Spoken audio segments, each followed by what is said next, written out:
10m짜리 전신주에 기어 올라갔다가 불에 타 떨어져 버리는 동물.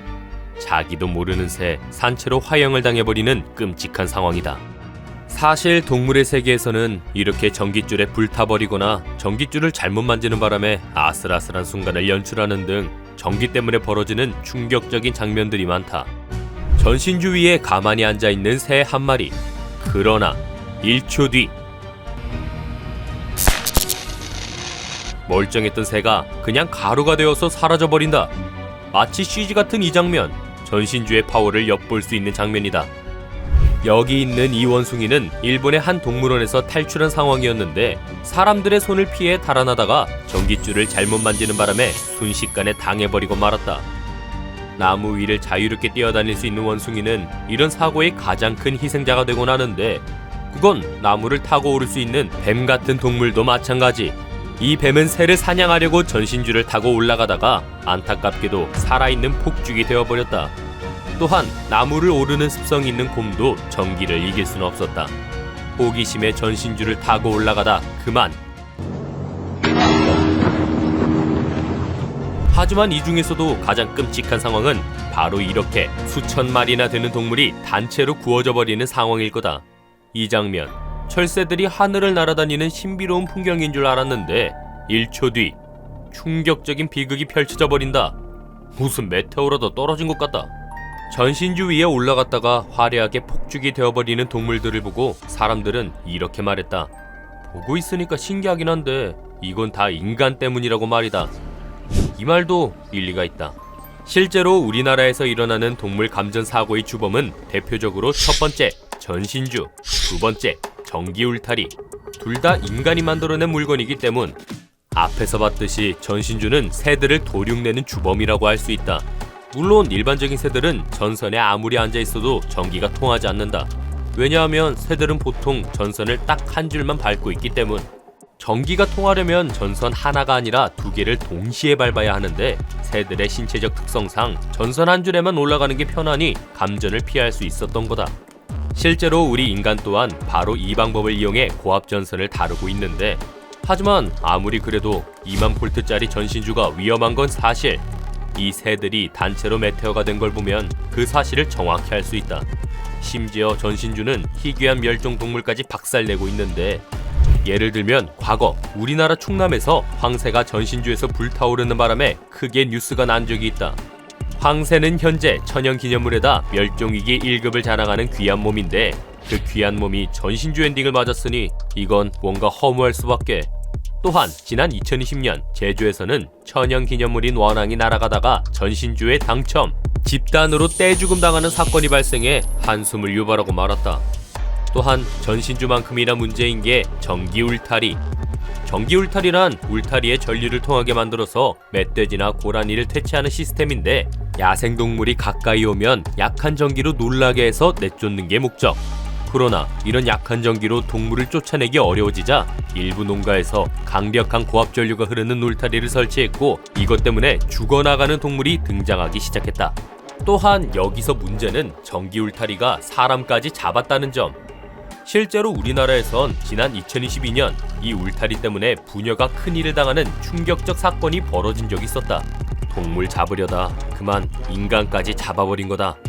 아무튼 이 사건을 본 많은 사람들은 인간의 편의 때문에 동물이 고통받는 게 미안하다고 느꼈다는데 심지어 지금은 단순히 고통을 넘어 인간 때문에 동물들이 멸종하고 있어 충격을 주고 있다.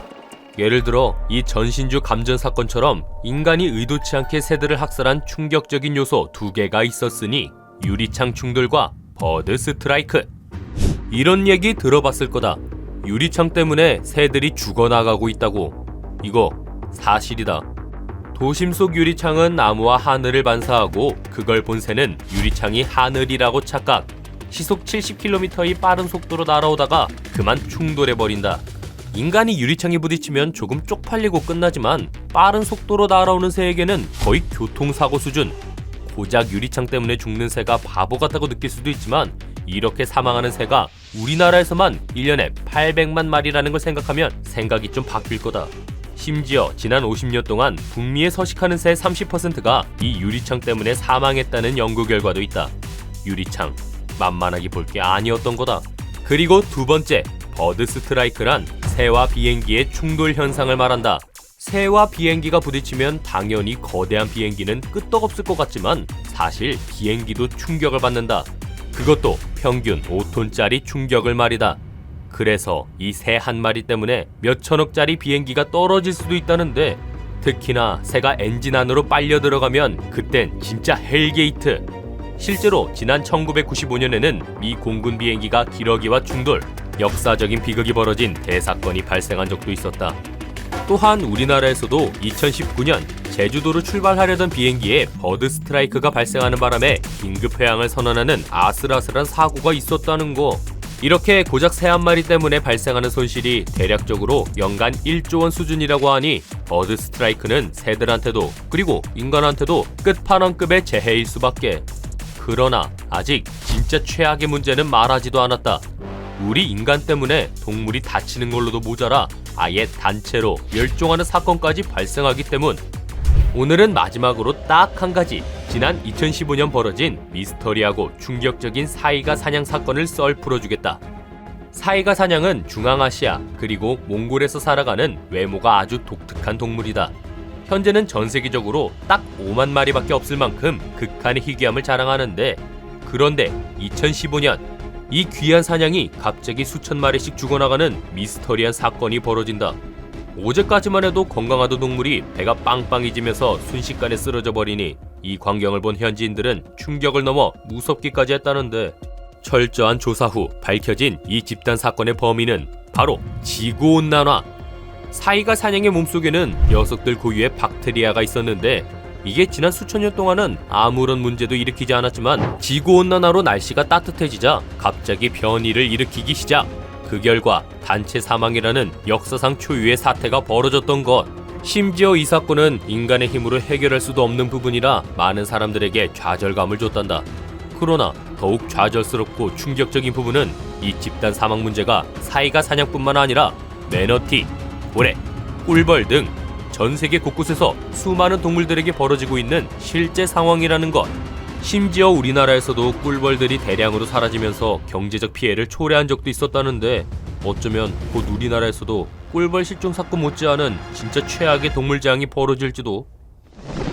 오늘 동물들의 살벌한 최후를 보면서 신기하기도 했지만 좀 충격도 받았을 거다. 하지만 내가 들려주는 이야기를 들으면서 동물과 인간의 관계를 또 다른 시각으로 바라볼 수 있었을 텐데, 인간, 동물, 지구온난화, 이 모든 게 이어져 있다니 신기하지 않나? 동물과 인간 사이에 벌어진 또 다른 살벌한 이야기가 궁금하다면 동물 밀수 사건 때문에 벌어진 이 충격적인 영상을 꼭 보도록 해라. 이렇게 들을수록 똑똑해지는 세상의 정보들, 동심파괴를 구독하면 빠르게 볼 수 있다. 구독하고 매일 재미있게 똑똑해지길 바란다. 그럼 굿바이.